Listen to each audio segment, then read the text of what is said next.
Lunch பாக்ஸ்க்கு ஏதாவது new recipe search பண்ணிட்டு இருக்கீங்கன்னா கண்டிப்பாக இந்த ரெசிபி ட்ரை பண்ணி பாருங்கள், ரொம்ப நல்லாயிருக்கும்.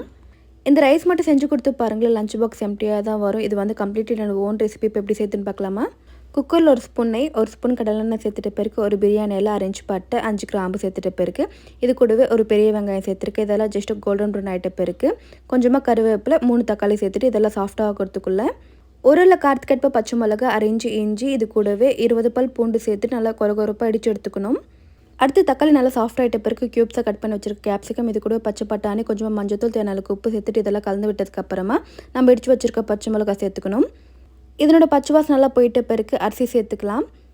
இது கூடவே கொஞ்சமாக கரம் மசாலா சேர்த்துட்ட பிறகு 1 கப் ரைஸ்க்கு 3 கப் கொதிக்கிற தண்ணியாக சேர்த்துருக்கேன். எதுக்கு சுடு தண்ணி சேர்த்துக்கிறோன்னா ரைஸ் வந்து ஆறிட்ட பிறகு கூட சாதம் நல்லா சாஃப்டாக இருக்கும், அதனால தான்.